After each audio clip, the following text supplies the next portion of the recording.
o seguinte, professor, vamos começar dando uma olhada no que aconteceu hoje. O governo federal apresentou as diretrizes dessa que será a nova política industrial do país, prometendo investimentos de 300 bilhões de reais até 2026 para financiar os projetos. A reportagem é de Pedro Teixeira. O plano conta com ofertas de novas linhas de crédito, subsídios, obras e compras públicas e exigência de conteúdo local como meio de fomentar o desenvolvimento de empresas nacionais. O texto traça metas a serem atingidas até 2033 a partir de 6 missões ligadas aos seguintes setores: agroindústria, infraestrutura, saneamento, moradia e mobilidade, transformação digital, complexo industrial da saúde, bioeconomia e tecnologia de defesa. Lula disse que o dinheiro disponibilizado servirá para a indústria brasileira dar um salto de competitividade no mercado internacional e cobrou de ministros a entrega de resultados com o novo programa. O nosso problema era dinheiro. Se dinheiro não é problema, então nós temos que resolver as coisas com muito mais facilidade. O presidente também defendeu o papel do Estado na indução da política industrial, em especial no impulsionamento das exportações. Para que o Brasil se torne competitivo, o Brasil tem que financiar algumas das coisas que ele quer exportar. A gente não pode agir como a gente sempre agiu, achando que todo mundo é obrigado a gostar do Brasil, que todo mundo vai comprar do Brasil, sem que a gente cumpra com as nossas obrigações. O debate a nível de mercado internacional, ele é muito competitivo, ele é uma guerra, porque muita gente fala em livre mercado quando é para vender, mas quando é para comprar, ele protege o seu mercado como ninguém. Os 300 bilhões disponíveis para financiamento serão geridos por BNDES, FINEP e Embrap. Durante o lançamento do programa, o presidente do banco, Aloysio Mercadante, disse que o plano servirá para reverter a desindustrialização do país e citou como exemplo incentivos dados por China e Estados Unidos para seus parques industriais. Subsídio, incentivo, investimento público atraindo empresas, inclusive empresas brasileiras que estão indo para lá por esses subsídios, que recebem na frente, em dinheiro do Tesouro. A mesma coisa acontecendo na União Europeia. Então, nós não temos como reerguer a indústria brasileira sem uma nova relação entre Estado e mercado. Armando Castelar, vou começar com você, exatamente pegando carona aqui, uma ligação com o que o presidente do BNDES disse, Aloysio Mercadante.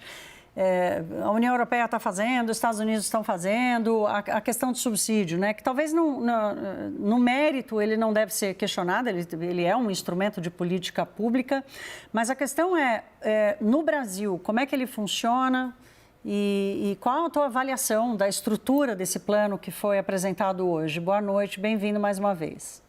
Boa noite. Olha, eu acho que o plano ainda está devendo mostrar por que desta vez vai ser diferente, que é um pouco o que está implícito na sua pergunta, né? Quer dizer, o plano parece muito no uso de instrumentos, metas de desenvolvimento setorial, os subsídios, crédito subsidiado, né? Que obviamente alguém vai ter que pagar, porque o governo vai pegar dinheiro emprestado mais caro do que vai emprestar.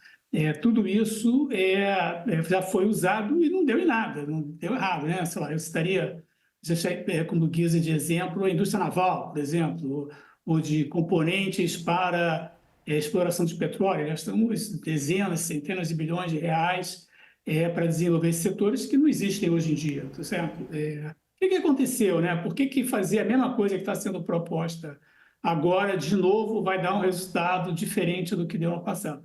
Eu acho que essa é uma pergunta que está muito colocada. Estados Unidos e Europa estão fazendo mais localizado para começo de conversa. E o fato de alguém estar fazendo lá fora não significa que você deva fazer. Vou dar um exemplo. A expectativa de vida nos Estados Unidos está caindo.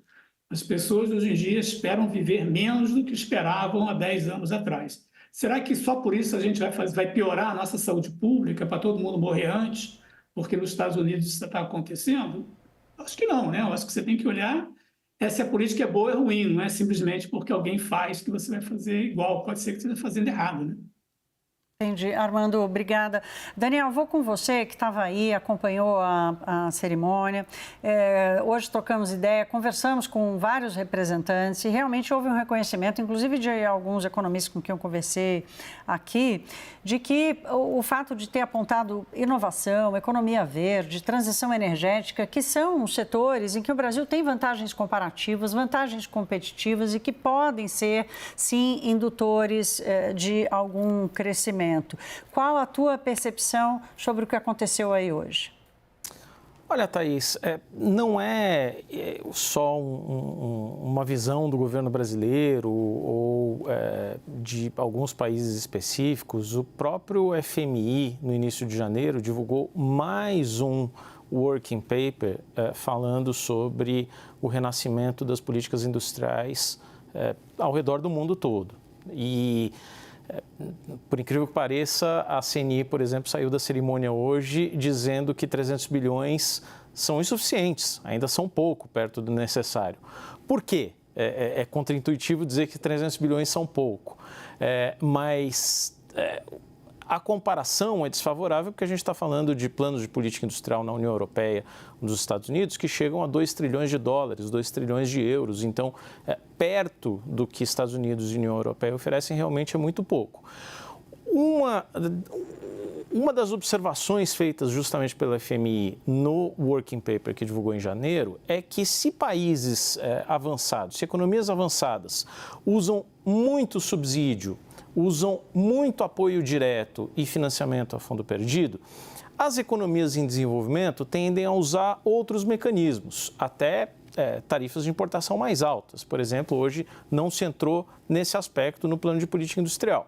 Agora, um país que tem um mercado da dimensão do Brasil e com o poder de fogo, digamos, do Estado brasileiro, goste ou não, pode-se seguir por um caminho de uso das compras governamentais e requisitos de conteúdo local para a indústria em obras que têm algum tipo de financiamento do Estado. É verdade que vários casos foram mal sucedidos, a começar da indústria naval, por exemplo, e houve uma série de apostas em campeãs nacionais que realmente deram errado. Agora, eu citaria, além dos casos mais óbvios de Embraer ou do agro lá atrás, houve casos mais recentes e menos alardeados que também cumpriram o seu papel. Na década passada, por exemplo, o Brasil foi relativamente bem sucedido em atrair a indústria de equipamentos eólicos para as fontes renováveis. Foi bem sucedido, sem ter uma grande malha ferroviária, em atrair grandes fornecedores, grandes fabricantes de vagões e locomotivas, por exemplo, sem que a gente tivesse uma imensa indústria ferroviária. Então, tem alguns aspectos aí que merecem uma análise mais aprofundada também. O professor Armando vai nos ajudar aí ao longo do programa. Eu vou pedir para ele segurar um pouquinho, que eu já estou vendo ele se mexer ali na cadeira. Quero provocá-lo sobre a questão do conteúdo nacional, das compras governamentais, que são, inclusive, pontos ali discutidos no pacote, não, no programa... No acordo do Mercosul, estava faltando a palavra acordo. No acordo do Mercosul com a União Europeia, mas deixa eu ouvir o Yuri antes. Yuri, do ponto de vista político, qual que foi a tua percepção sobre o lançamento de hoje? Olha, Thaís, acho que você usou uma expressão ali, né, da roupa nova, mas uma impressão de déjà vu inegável e uma reafirmação política do governo Lula de que acredita que esse é o caminho, né? Eu nem tinha visto antes, te confesso, esse trecho da fala do presidente do BNDES, Aloysio Mercadante, que deixa muito claro a verve muito mais política do que do gestor de uma instituição financeira, de acreditar num caminho para uma política pública cujo objetivo é ter essa reindustrialização. A gente, nós três participamos daquela entrevista com o vice-presidente Geraldo Alckmin no começo desse ano, ministro do Desenvolvimento, em que já prenunciava muito do que foi colocado agora de qual é o espírito que estava movendo o governo no desenho dessa política pública. Agora, trazendo um pouquinho de bastidores também e já pegando na linha daquela reação que você trouxe do mercado, de todo esse receio dos riscos fiscais, etc.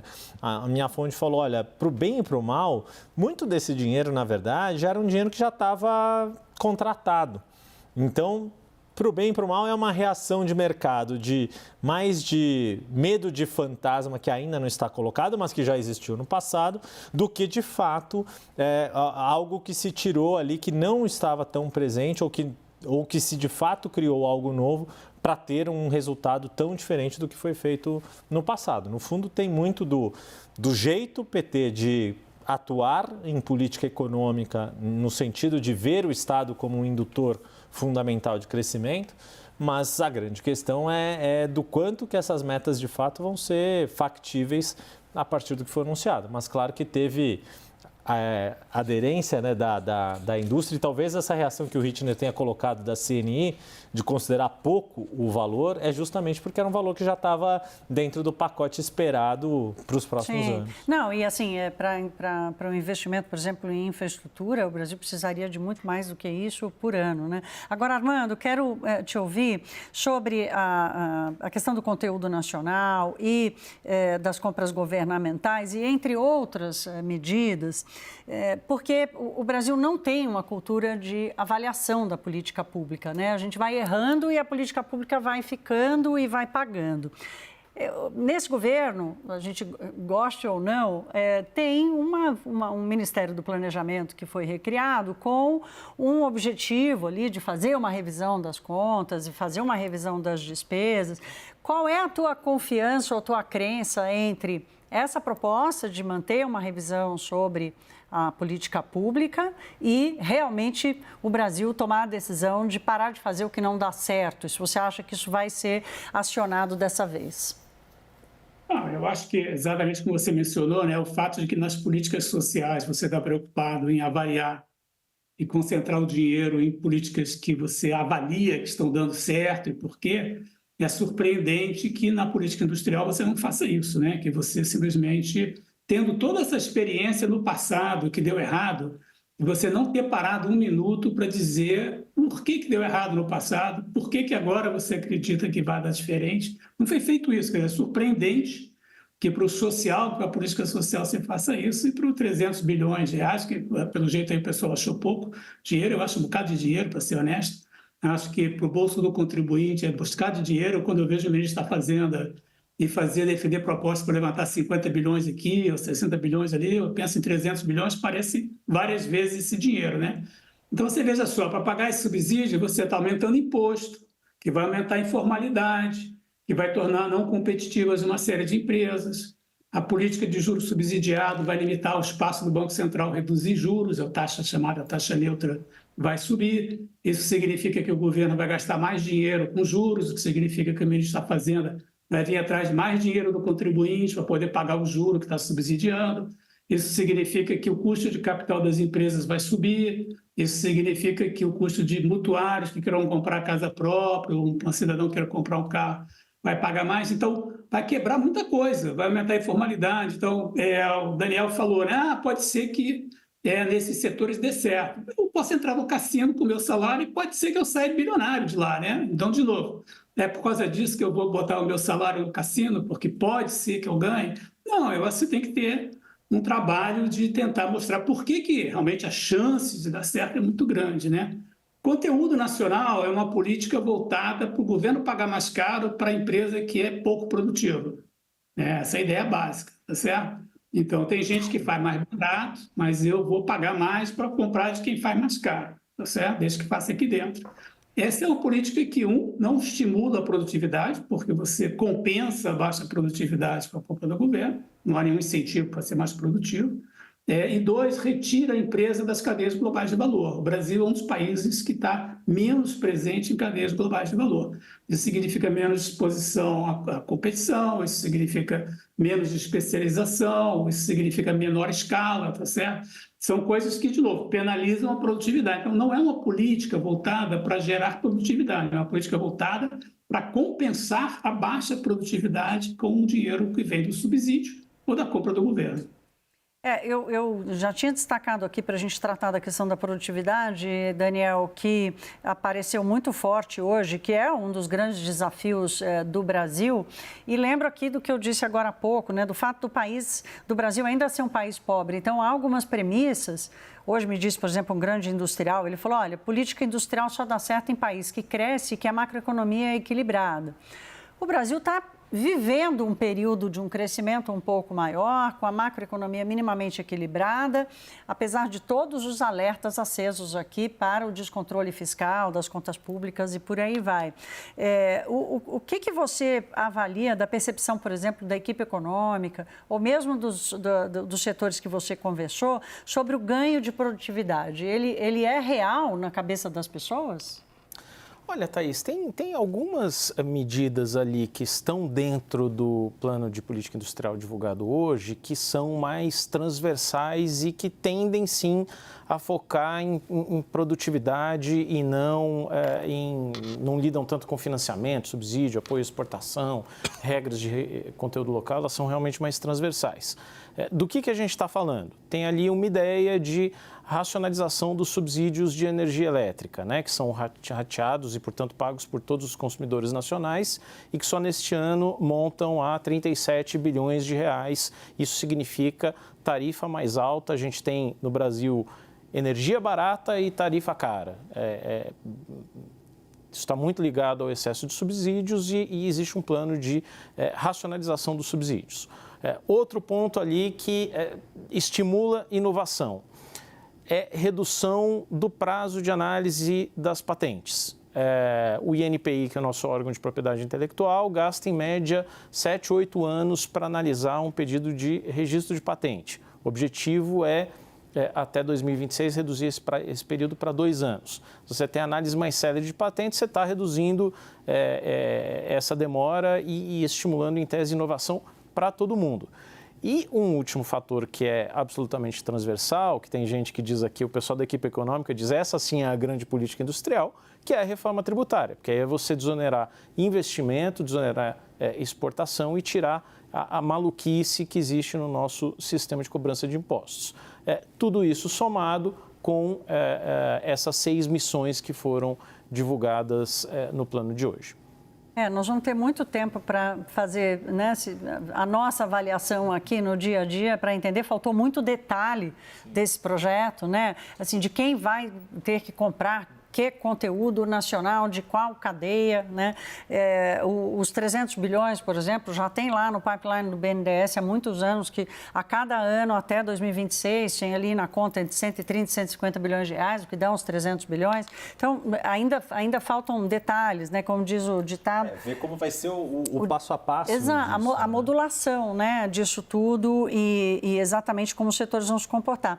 Agora, Yuri, vou voltar com você na política, porque eu queria te ouvir assim, o quanto tem de PT, Partido dos Trabalhadores, na confecção desse programa e o quanto tem de participação dos setores que estão, de alguma forma, são ligados e, claro, interessados na política.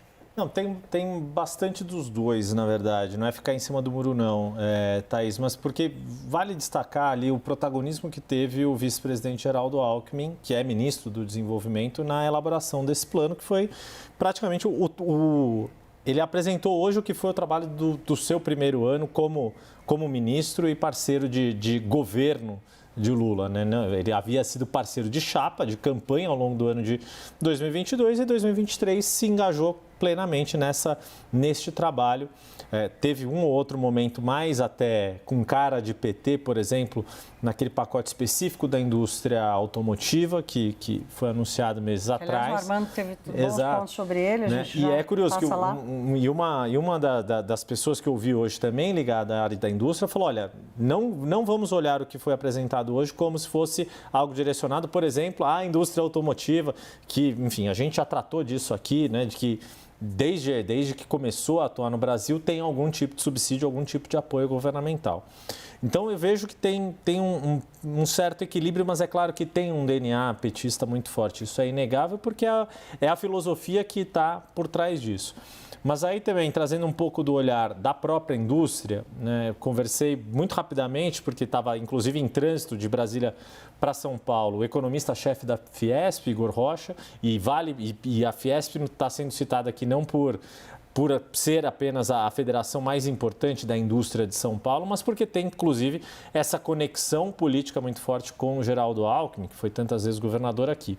E o que o Igor Rocha coloca, 2 pontos que eu acho que vale ouvir, inclusive para ouvir uma avaliação do Armando, se concorda ou se acha que não é por aí. Ele vê como que o que foi apresentado hoje dá mais isonomia em relação aos diversos setores econômicos e dentro do próprio setor industrial. Exato, que isso seria uma diferença em relação à política dos campeões ou de escolher determinados setores privilegiados, né? Tanto que muita gente destacou uma das falas do Igor Rocha de comparar com o Plano Safra. Por que a agricultura tem um programa de financiamento anual com crédito específico e que é celebrado, e por que a indústria não poderia ter algo nesse mesmo sentido, e tentando colocar, olha, não é mais a TJLP de lá atrás, e, enfim, tem uma outra questão. E que muito do que teria de subsídio mais direto, por exemplo, seria voltado à inovação. E que isso é como ser contra usar dinheiro público para financiar a inovação. Seria o mesmo que não aceitar o uso do dinheiro público para a educação, por exemplo. Mas aí eu deixo em aberto para ouvir meus colegas aqui. Não, eu vou querer ouvir o Armando sobre isso, sobre esse lado que foi apontado aí como que faz sentido, como inovação, economia verde, mas o Daniel está pedindo a palavra aqui. Daniel, você tem um minuto. Eu queria jogar uma perguntinha para o Armando, para então dizer faça que... isso. Não, justamente para jogar uma perguntinha para o Armando, porque se a gente for pensar que em que bloco da esplanada ministério surgiu o plano de hoje? Bom, em nenhum bloco. Ele surgiu a 10, 15 mil quilômetros de Brasília, certamente pela professora e economista Mariana Mazzucato, economista ítalo-britânica, professora da University College London, tem grande influência intelectual sobre ministra Esther Dweck, secretário Guilherme Mello no Ministério da Fazenda, o secretário de Indústria Wallace Moreira, todos citam muito Mariana Mazzucato, defende essa ideia de missões na indústria. Eu queria propor para o Armando uma análise. Qual é esse trabalho de Mariana Mazzucato? Qual é a avaliação que se faz na Academia Brasileira sobre esse trabalho de Mariana Mazzucato, a grande inspiradora desse trabalho no governo brasileiro? Então, vamos por partes aí, que foram várias perguntas de vários de vocês, né? Primeiro é o seguinte, que eu acho que é o problema central do que a gente está aqui discutindo, tá certo? A indústria brasileira, de fato, vem perdendo participação no PIB faz bastante tempo, tá certo? Em parte, é um processo natural, isso acontece em tudo que é lugar, tá certo? Conforme você vai subindo sua renda, o consumo de serviço aumenta, de bens diminui, você tem questões aí de competitividade da Ásia, da China em particular, e você vê de novo isso, não é Brasil, é muitos países. Agora, em parte, é a gente também, porque a nossa produtividade da indústria tem caído. A nossa indústria tem ficado menos e não mais produtiva. Então, assim, que é meritório você querer fazer uma política que contrarreste essa queda de produtividade, O que não me parece meritório é você, de novo, fazer a mesma coisa que você fez no passado, que não deu certo, tá certo? Não explicar por que daria certo dessa vez, não analisar por que deu errado no passado e tentar fazer a mesma coisa simplesmente porque pode ser que dê resultado, e isso vai vou pegar isso como um gancho aí para o trabalho da professora a qual o Daniel fez menção. Eu acho que uma outra coisa que é ignorada é o custo disso tudo, né? Que eu acho que é um pouco na fala da Thaís, tá certo? Esse dinheiro não vem do céu, tá certo? Esse dinheiro tem custo, esse dinheiro vem de tributação. Tributação gera custo na economia. O Brasil tem uma carga tributária de país rico. Isso é uma coisa que prejudica muito a produtividade. A própria indústria explica muito da sua baixa produtividade por conta de uma tributação que seria até a reforma muito concentrada no setor industrial, que é fato, tá certo? Então, assim, você fazer uma política que vai exigir mais tributação, bom, e aí, qual é o custo disso? Será que os benefícios que você espera justificam? Dinheiro para pesquisa e desenvolvimento sempre houve há muito tempo, tá? Porém, há vários outros problemas, como, por exemplo, baixa vinculação entre quem pesquisa, os problemas da indústria, a forma como esse dinheiro é organizado. a forma como o dinheiro é distribuído, a cobrança de resultados, tá? Tudo isso é muito mal feito no Brasil. Por que a gente não vai resolver esses problemas que não envolvem colocar mais subsídio em vez de tentar compensar tudo via subsídio? Você vê que existem bilhões de perguntas que são, no meu entender, relevantes, tá? Como a Thaís mencionou, entrando na pergunta do Daniel, não há uma clareza entre os objetivos, são todos muito nobres, mais economia verde, mais inovação, mais bem de tudo, e o que está sendo feito. Existe um enorme hiato, um enorme buraco entre as duas coisas. As intenções são ótimas, aqui estão as políticas, mas como é que as políticas conversam com as intenções? A gente não sabe. De novo, volto ao passado, quando também se fez a mesma coisa, não deu certo. Eu não conheço o trabalho da professora lá do University College em detalhes, mas ela, por acaso, publicou um artigo na imprensa hoje. Se você olhar o artigo que ela publicou, a palavra que mais aparece é o verbo poder. Pode ser que dê certo, pode ser que aconteça isso, pode ser que aconteça aquilo. 300 bilhões de reais não é dinheiro para você colocar só porque pode ser que aconteça, entende? Então, assim, eu não sei se foi ela que foi infeliz na hora de escrever o artigo, esqueceu de explicar como é que vai acontecer, mas, de novo, não é que as intenções sejam ruins, as intenções são ótimas, tá certo? O problema é, número 1, será que esses 300 bilhões vão gerar o resultado que se espera? E número 2, será que o custo para se pegar esses 300 bilhões compensa o que vai se obter? Isso são perguntas fundamentais que deveriam ter sido respondidas antes. Não, e se serão apenas 300 bilhões, né? Porque a política pública no Brasil, ela começa com um valor e vai para outros.